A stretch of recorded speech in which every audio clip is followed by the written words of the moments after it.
सपना एक देखोगे मुश्किलें हजार आएंगी, लेकिन वह मंजर बड़ा खूबसूरत होगा जब कामयाबी शोर मचाएगी।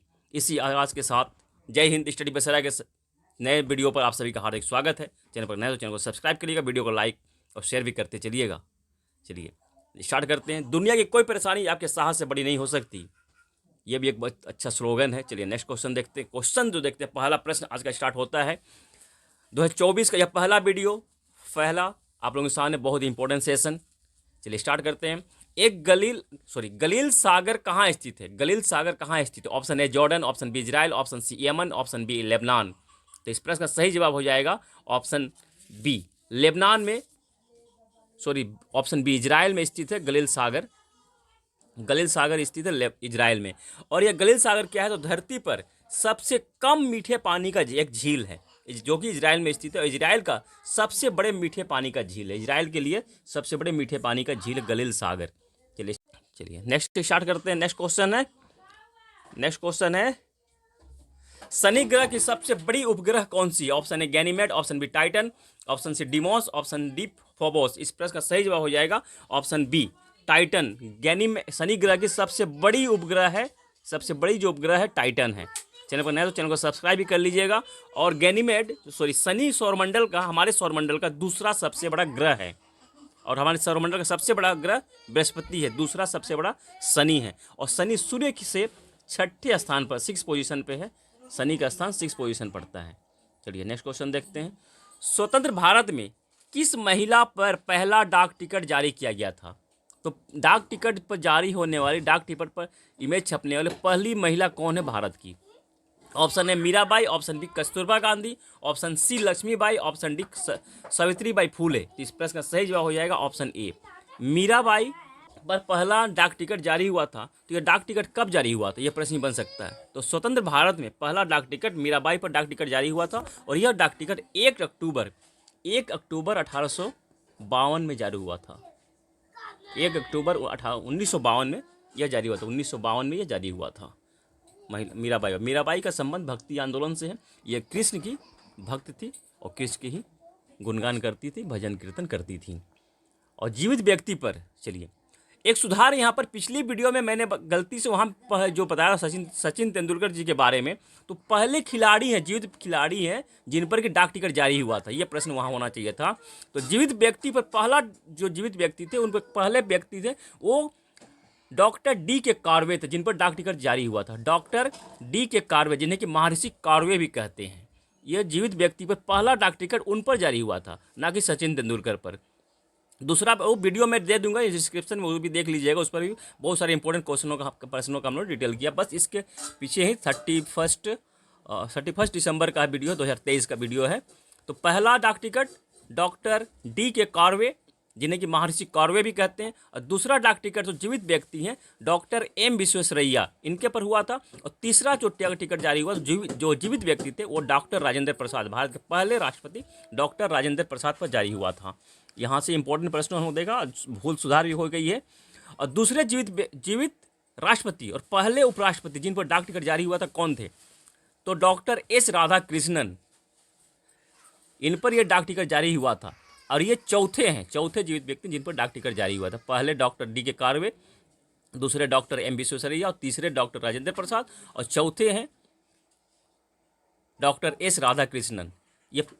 ये जीवित व्यक्ति हैं, दूसरे हैं, ये भी ध्यान रखिएगा। पहले राष्ट्रपति जो डॉक्टर राजेंद्र प्रसाद राष्ट्रपति हैं, जिन पर डाक टिकट जारी हो चुका है। तो टोटल अब तक 8 जीवित व्यक्तियों पर डाक टिकट जारी हो चुका है। चलिए वीडियो को पसंद आए तो वीडियो को लाइक और शेयर भी करते चलिएगा। चलिए नेक्स्ट क्वेश्चन देखते हैं। चलिए इसके बारे में थोड़ा डिटेल हम लोग समझेंगे। अयोध्या धाम के बारे में बहुत इंपॉर्टेंट प्रश्न है, यूनिक सा प्रश्न है। अयोध्या धाम में श्री राम मंदिर निर्माण किस शैली में किया गया है?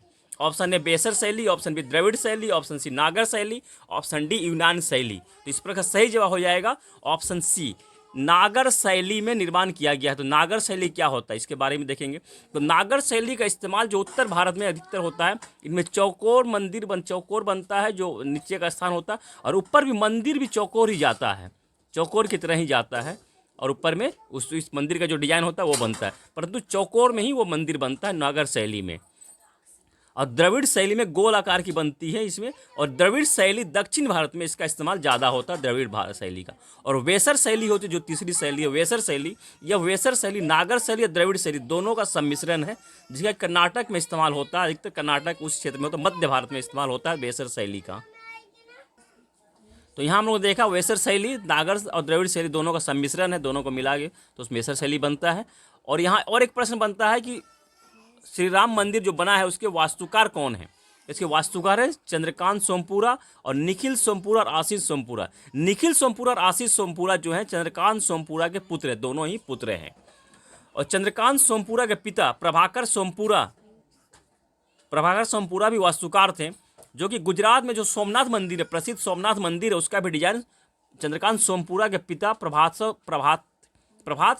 प्रभाकर सोमपुरा जी ने किया था, ये भी ध्यान रखिएगा। और श्री राम मंदिर का आधारशिला कब रखी गई थी, ये प्रश्न बन सकता है, IVR कॉल के लिए तो इंपॉर्टेंट हो सकता है। तो श्री राम मंदिर की जो आधारशिला रखी गई थी प्रधानमंत्री नरेंद्र मोदी जी द्वारा 2020 में इसकी आधारशिला रखी गई थी, 2020 में। और निर्माण किसके द्वारा किया गया है, तो लार्सन एंड टूब्रो कंपनी द्वारा। अब मंदिर का उद्घाटन जो डेट रखा गया है अभी लार्सन टूब्रो द्वारा किया गया है, जो मंदिर के उद्घाटन का जो डेट रखा गया है, जो संभावित डेट है 22 जनवरी 2024 में इसका डेट रखा गया है। 22 जनवरी 2024 में इसका उद्घाटन किया जाएगा हमारे प्रधानमंत्री नरेंद्र मोदी जी द्वारा। चलिए देखते हैं नेक्स्ट क्वेश्चन। और प्रधानमंत्री जी ने और एक रिक्वेस्ट भी किया है, यहाँ मैं भी बताना चाहूँगा।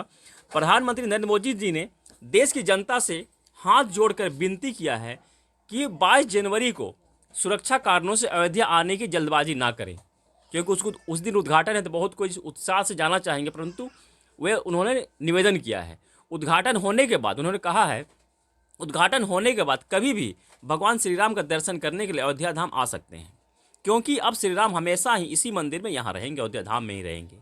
और मैं भी यही कहना चाहूँगा आप लोगों से कि आप लोग यही प्रार्थना करूँगा, आप लोग अभी से 22 जनवरी को ना ही जाए तो ठीक रहेगा, क्योंकि भीड़ भाड़ ज़्यादा रहेगा, सुरक्षा कारणों से भी वहाँ ना ही जाना बेहतर रहेगा।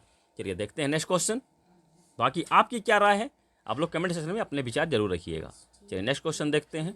और ये एक है, अगर आप लोग हेल्प करना चाहते हैं आर्थिक मदद, तो इस QR कोड और ये थैंक्स बटन से और मेंबरशिप लेकर मेंबरशिप स्पेशल वीडियो आप लोगों के लिए आएगा, वहाँ से भी आप लोग कर सकते हैं। चलिए नेक्स्ट क्वेश्चन देखते हैं। भारतीय उपमहाद्वीप की सबसे बड़ी नदी कौन सी है? भारतीय उपमहाद्वीप, भारत की नहीं कही जा रही है, भारतीय उपमहाद्वीप की कही जा रही है। ऑप्शन ए सिंधु नदी, ऑप्शन बी गोदावरी नदी, ऑप्शन सी ब्रह्मपुत्र नदी, ऑप्शन डी गंगा नदी। इस प्रश्न का सही जवाब हो जाएगा ऑप्शन ए, सिंधु नदी भारतीय उपमहाद्वीप की सबसे बड़ी नदी है, लंबी नदी है। और सिंधु नदी कहाँ से निकलती है? सिंधु नदी बोखरचू ग्लेशियर से निकलती है, बोखरचू ग्लेशियर से निकलती है। भारत, मान लीजिए ये भारत का नक्शा है, समझ लीजिए आपका था, ये भारत का नक्शा बोखरचू ग्लेशियर, तिब्बत में बोखरचू ग्लेशियर से ये तिब्बत नदी यहाँ से सिंधु नदी यहाँ निकलती है पाकिस्तान की ओर, जाकर अरब सागर में यहाँ मिल जाती है। कराची के पास बंदरगाह जो है वहाँ पे, वहाँ से अरब सागर में मिल जाती है यह सिंधु नदी बोखरचू ग्लेशियर, जिसे कि तिब्बत में बोखरचू ग्लेशियर को सीन का बाप ग्लेशियर भी कहते, सीन का बाप ग्लेशियर भी कहते हैं, ये भी ध्यान रखिएगा। इसकी सहायक नदी 5 है, जिसके कि यहाँ से निकलती है आप झेलम नदी, इधर से यहाँ झेलम नदी हो गया, या झेलम नदी, यहाँ से चिनाब नदी हिमाचल प्रदेश से, चिनाब नदी जो कि यहाँ आकर मिल जाती है, झेलम नदी यहाँ से आकर चिनाब में मिलती है। इधर से निकलती है रावी नदी जो कि यहाँ आकर चिनाब में मिल जाती है।